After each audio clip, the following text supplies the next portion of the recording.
What's up? This is Dr. Taylor Krick, the host of the Autoimmune Doc podcast, the owner of the Washington Wellness Center. And, it's been a while since I've done one of these study reviews on our YouTube channel. So, I read a lot of studies. I show a lot of studies. There's a lot of videos, if you dig through further back on our YouTube channel, that where I would like to review these studies because I think that they can pretty quickly illustrate the things that are out there that are shown to be beneficial for X, Y, or Z symptom, or from a mechanism standpoint. I'm a big mechanisms guy. I also show a lot of studies with pictures and things like that. It's pretty easy to get lost in the woods of the scientific literature. Obviously, there's thousands and thousands and thousands of different studies that are out there. But what are we putting into action, especially in a natural world, which is the world that I tend to live in, but also in an autoimmune world? I see a lot of autoimmune cases, and a lot of the people that come to me, they've been to the rheumatologist, they've been to the neurologist, they've been to the gastroenterologist, they've gotten the right diagnosis, they've gotten the right treatment. Maybe they required some medication, maybe they required steroids, maybe they required medication, but their goal isn't to be on that forever. So they come to me thinking, well, what else can I do? So the other day I was working with somebody with rheumatoid arthritis, and we are talking about fasting and just some of the benefits that have been shown to be promising in fasting. And I was kind of explaining it from my standpoint about inducing autophagy and some of the things. I always do like a little Pac-Man when we talk about autophagy, which is the body going and eating up bad cells and kind of dusting or house cleaning when you go into a fasted state. But we're talking about for rheumatoid arthritis, and I just quickly typed it into Google, and I found this great study and was showing it to him, just saying, hey, this has promise and this is something that we could consider. Now the question is, how long do we go? There's a lot of different types of fasting. So let me just jump into this study here and show it to you because I thought it was pretty cool. So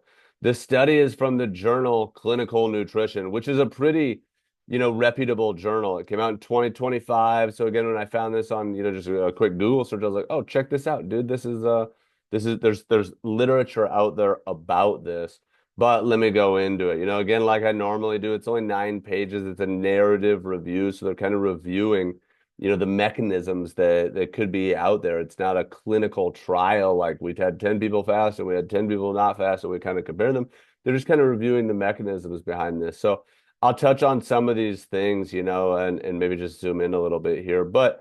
Rheumatoid arthritis is a chronic, systemic, autoimmune disease. There's only 1% of people affected by it. It's characterized by swollen and painful joints that eventually evolves into bone erosion, meaning it's visible on X-rays, oftentimes starting in the hands, but can also be, other joints and other tissues. And there's different, mechanisms involved and et cetera.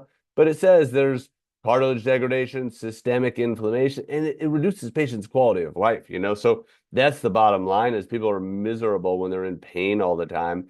And it says while modern pharmacological treatments can often lead to symptom improvement, they're also accompanied by a lot of side effects. So a lot of people are trying to figure out, well, what can I do? What can I do? What can I do?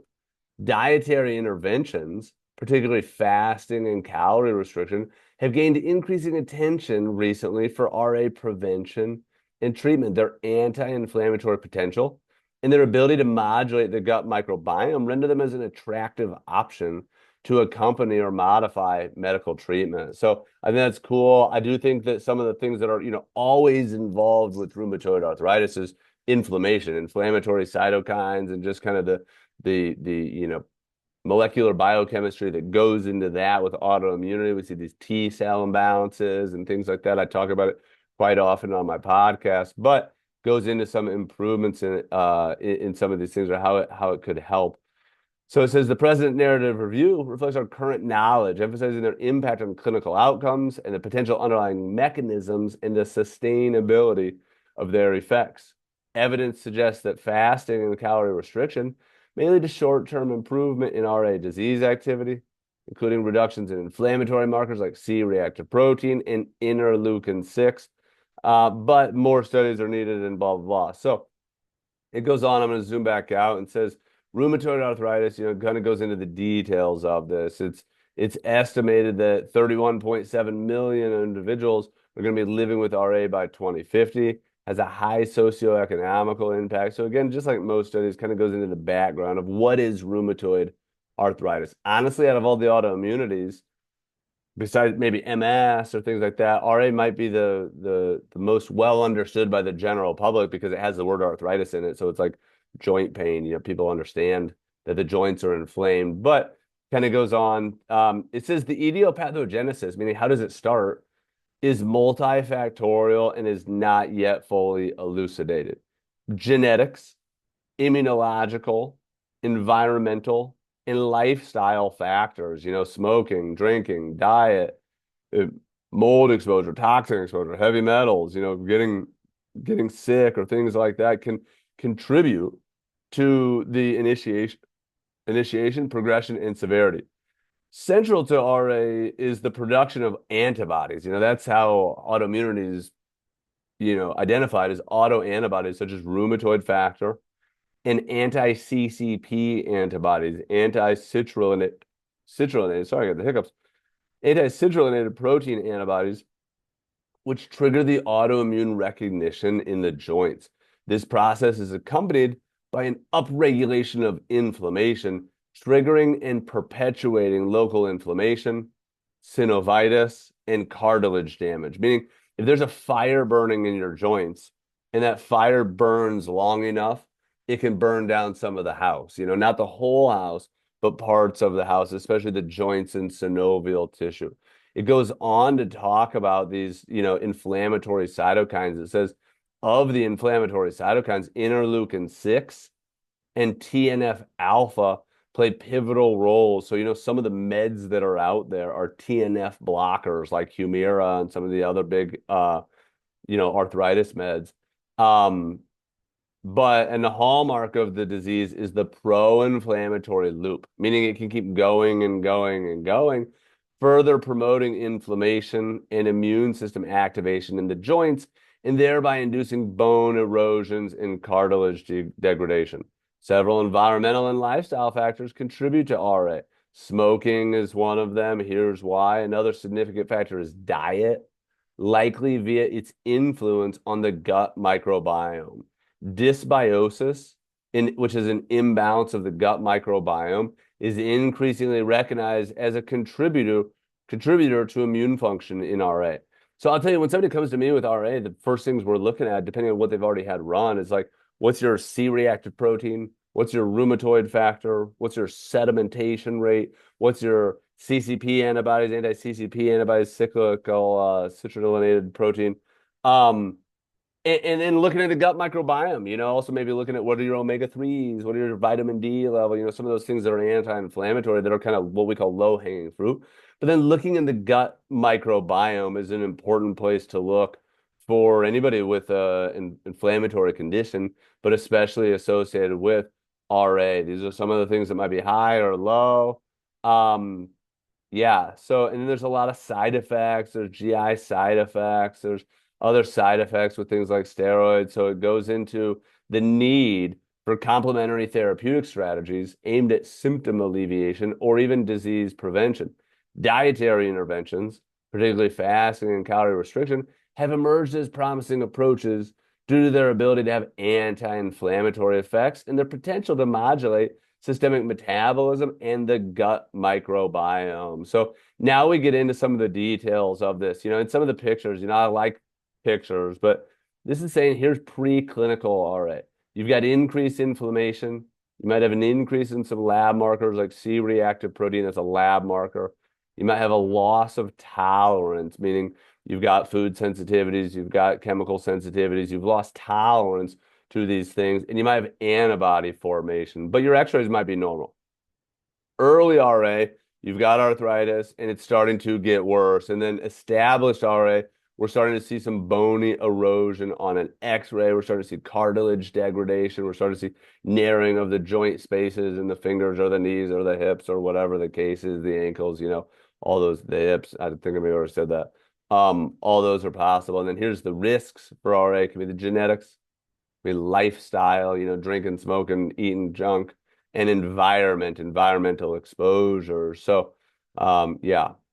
So it goes on, I'm not going to read every word of this, but talks about fasting. They exert their beneficial effects, fasting and calorie restriction, through many multiple mechanisms. There's different things like the ATP in mitochondria, oxidative phosphorylation, insulin sensitivity, these different things like ketone production that block NLRP3 inflammasomes and things like that. That again, for the sake of this YouTube channel, like you guys probably don't really care, but there's anti-inflammatory effects, there's metabolic effects, meaning from a metabolism standpoint, there's ketogenic effects, meaning there's ketones that are produced when you fast, and ketones are anti-inflammatory. They can block some of these inflammatory pathways, like inflammasome activation or inflammasome assembly. That's something that, a nerd like me is very much into. But for you, it's all just saying evidence to say, hey, this is worth a shot and this is worth, considering. And the research is out there. It's not just, people in the fringe that are saying you should try fasting or you should try calorie restriction or you should try ketogenic diet. The literature is out there and it kind of goes into, why. The health benefits associated with fasting are wide range. They include enhanced mental well-being, neuroprotective effects, protects the brain, improved metabolic health, symptom reduction in autoimmune diseases due to reduced inflammation, as well as anti-cancer properties and support during chemo in humans. So all this is, again, getting to be a little bit more mainstream in the medical literature. But there's differences between fasting and calorie restriction. So, yeah, I'm going to keep going because we get down here because I think this is interesting. Here are some different types of fasting. I just thought this was interesting because I would consider fasting, to me, it's a little bit like running. Like, well, how far can you go? Can you run a mile? If you can't run a mile, can you run a half mile? And if you can run a half mile, can you go 3/4 of a mile? And then once that becomes easy, can you go a mile? Okay, can you go a mile and a half? Can you go 2 miles? Not everybody needs to be an ultra marathoner or go for a super long time. My longest person that I've worked with fasted for 28 days on water. She did that twice. I've seen other people do 21s and different things like that. It's not always like through my encouragement. Sometimes it's through research that they're finding that's kind of out there. But the point is, not everybody needs to do that. What if you're doing daily intermittent fasting? What if you're doing some extended 2-day, 3-day fasting? There's a lot of different options. And that's what this is basically showing. There's prolonged fasting or long-term fasting. That's 4 days to several weeks. There's short-term fasting. That's 2 to 4 days. There's intermittent fasting, which is also called time-restricted feeding. So if you stop eating at 7 o'clock at night and you don't eat again until 11 o'clock the next day, that is 16 hours of fasting, if my math is correct. 7 to 11, is that what I said? Yeah, 16 hours of fasting, but you might still be eating the same amount of calories. You just might be not eating from 7 to 11, and that's more what's called time-restricted feeding, I would say. But there's all these different things. There's even alternate day fasting. Some of the research of that came out of University of Illinois, Chicago. But it's basically like you eat on Monday, you don't eat on Tuesday, you eat on Wednesday, you don't eat on Thursday. And it's interesting. There's time-restricted feeding. There's periodic fasting, any type of fasting that's repeated at regular intervals. So some people might fast every Monday. Some people might fast every Wednesday. Some people do that for religious purposes. Some people do that just because it's a habit they've gotten into, but that's more called periodic fasting. Calorie restriction is a little more undefined. And then there's something called the fasting mimicking diet, which is pretty well researched, but it's basically a low calorie diet that mimics some of the benefits of fasting, but you're not going completely without food. But yeah, so here's some of the benefits, in again a drawing standpoint. If you cut out food, here's some of the things. There's a lot on here, it's pretty intense, but they're all good things. And I think the point is, obviously, the name of this study is that it can be valuable for somebody with rheumatoid arthritis. You get a decrease in insulin, you get an increase of glucagon. That triggers certain things in the liver. It also is going to trigger some more fat breakdown and fat metabolism, and then you have increased free fatty acids that can be converted through beta oxidation into ketones, where a lot of people, not everybody, a lot of people have heard of ketones, ketogenic diet, and ketones can be measured in your urine, or they can be measured in your blood, or they can be measured in your breath. But these ketone bodies, beta hydroxybutyrate, blocks the NLRP3 inflammasome. So some of the mechanisms are more metabolic through insulin and glucagon in the liver. Some of the benefits are more ketogenic because of the fats that are being burned and how those fats can then be utilized to produce ketones. And then some of the benefits of fasting come down here and have their effects on the gut. You get an increase of diversity, you get an increase of eubiosis. That leads to a decrease in these things called DAMPs, which is damage associated molecular patterns that trigger inflammation. And you get these short chain fatty acids that increase too, that improve gut barrier function, improve leaky gut and improve gene expression through different mechanisms, HDAC inhibition and things of that nature. But that's kind of the drawing that shows some of this. So, a few other things. In addition to its benefits, fasting has very few associated with very detrimental few side effects. Very few detrimental side effects is what that should say. I think that's a typo. But as far as proper English, that's my take on it. GI Discover, let's see where these authors are from. Luxembourg, Germany, so we'll let them slide. But very few detrimental side effects. But yeah. Anyway, so goes on to the discussion. The studies consistently demonstrated reduction in disease activity, such as sedimentation rate. This is erythrocyte sedimentation rate, C-reactive protein, interleukin-6, which is a cytokine primarily produced by Kupffer cells of the liver. It's also a myokine. It's released by muscles. It's also released by mast cells. I mean, there's a lot of different things that make IL-6. But it's also accompanied by improvements in clinical symptoms, including joint swelling, pain, and stiffness.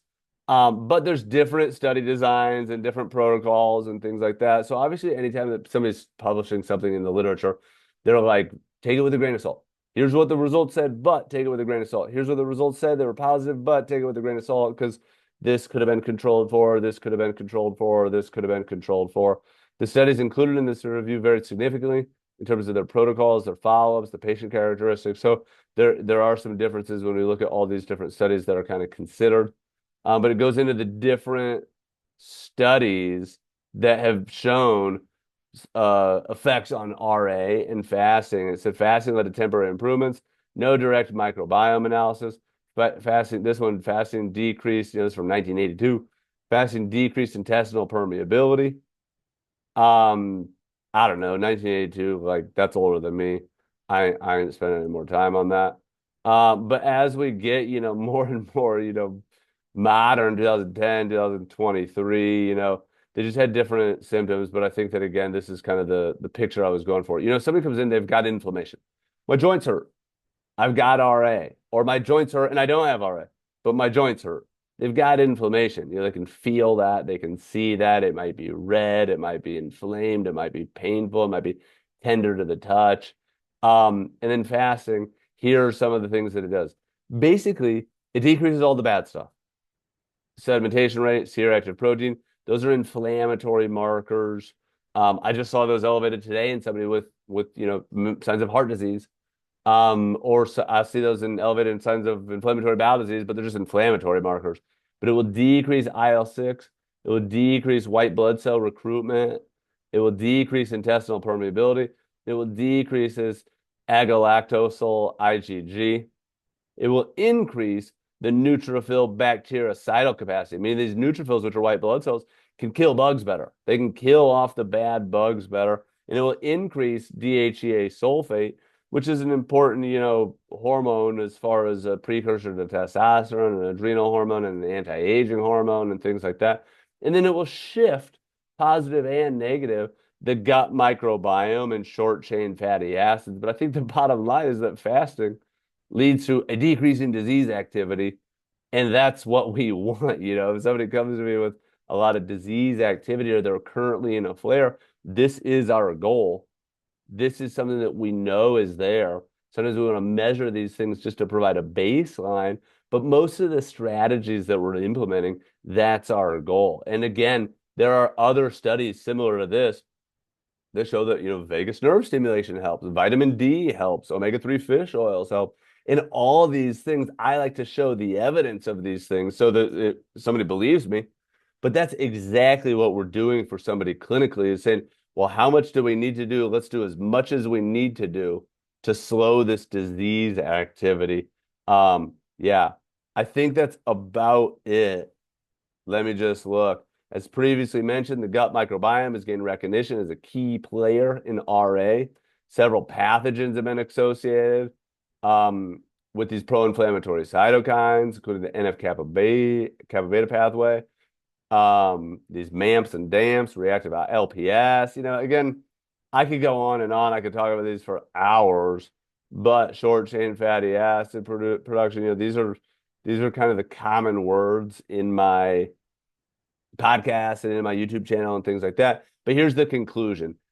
And this is the bottom line is if you want to decrease your disease activity, and this is something that you are willing to consider, fasting represents a promising complementary therapy for RA, particularly for patients considering the add-on of alternatives, particularly for people who are saying, well, what else can I do, doc? I don't want to be on Humira. I don't want to be on prednisone. I don't want to be taking these NSAIDs or these anti-inflammatory drugs. I know what they're doing to me long term, and I would just want to get my quality of life back. This is something to consider. And yeah, I don't know. I think it's pretty interesting. Yeah. So I also, just as I wrap this up, I've got older YouTube videos. Honestly, I have to go back into my YouTube channel to even look, but I've got older videos about fasting and about how to, about ketogenic diets, about fasting, about intermittent fasting, about how to measure your blood sugar, the different things like that involved with fasting. But again, it's like running. It's like, well, how far can you go? I just had somebody recently, seriously, this is a true story. He was shooting for 18 hours daily fasting for different reasons, for brain reasons. And he felt really good when he was fasted, but at 18 hours, he'd get a headache. And so they came to me, him and his wife, and they're like, hey, he keeps trying to do this fasting, but at 18 hours, he gets a headache. I said, okay, go 17. Don't get a headache. Go 17. And he started going 17 and started doing well with that. Then he did a couple days fasting. And I'll tell you, I have a text from his wife that's like, please celebrate with me. So and so, I won't say his name, but so and so is on day 2 of fasting and he's feeling amazing. Praise God. And I said, awesome. That's great to hear. I'm glad you told me. Now let's keep going. But I've got other content about fasting and some educational info about that. But today is just a study review, but this one study about rheumatoid arthritis, an autoimmune condition, and how fasting could be something that you or a loved one suffering could consider adding.